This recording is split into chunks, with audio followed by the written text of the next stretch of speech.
One weekend, Sophie had a major assignment due Monday morning, a paper that would heavily impact her final grade. She promised her parents on Friday that she had it mostly done and planned to finish it over the weekend. But instead of working on it, Sophie chose to go out with friends Saturday night, eager to enjoy the freedom she often felt she missed while buried in textbooks. Sunday afternoon came and went, and Sophie hadn't started the assignment. When her parents asked about it, she brushed it off with a vague answer. "I'm almost done, don't worry." But the truth was the assignment was barely started, and the deadline was fast approaching. That evening, Sophie stayed out late again. When she finally returned home past midnight, her parents were waiting, concerned but relieved to see her safe.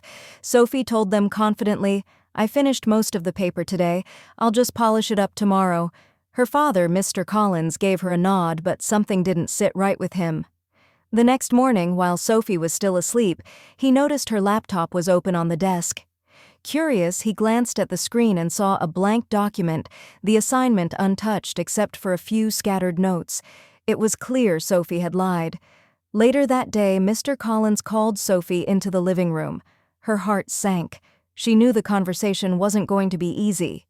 "Sophie," her father began calmly, "I saw your assignment. It's not done. You told us it was. Why didn't you tell the truth?" Sophie tried to explain.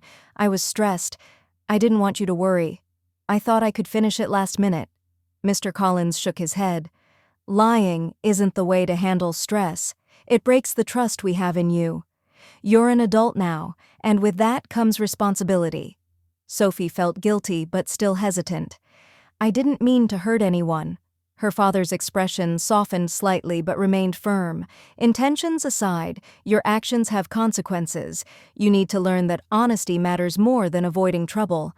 Without hesitation, he walked to the closet and pulled out the wooden paddle they kept for serious discipline, a paddle thick and solid, worn smooth from years of use in their family.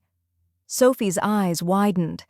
The paddle had always been a symbol of serious correction, not something to be taken lightly. Her father turned to her. "Bend over the couch. It's important you feel the weight of this." Sophie swallowed hard. Though she was 20, the memories of childhood punishments flooded back. She hesitated for a moment, then slowly bent over the arm of the sofa, her hands gripping the cushions for support. Her breathing was shallow, and her skin tingled with nervous anticipation. Her father lifted the paddle and brought it down sharply across her lower back. The first swat sent a sudden, sharp sting through her muscles.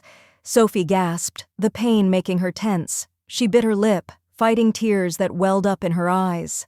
The second swat followed quickly, no time to recover from the first. This one burned hotter, making her flinch. The room was silent except for the soft crack of the paddle and Sophie's quiet breaths.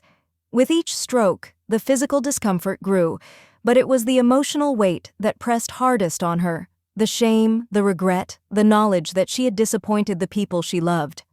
Mr. Collins spoke gently after the punishment. "This is not to hurt you, Sophie. It's to help you understand the weight of lying and how it damages relationships." Sophie wiped her tears, feeling ashamed but understanding. She promised herself she would change. Over the next few days, Sophie dedicated herself to completing the assignment honestly. She worked hard, no shortcuts, no lies. She also began communicating more openly with her parents, sharing her struggles instead of hiding behind excuses. Her parents noticed the change and gradually restored her freedoms and trust. Sophie learned that being truthful was sometimes difficult, but always necessary. The paddle punishment was painful, but the lesson it taught was invaluable. Sophie understood that honesty, respect, and responsibility were the pillars of trust, things she would carry with her throughout her life.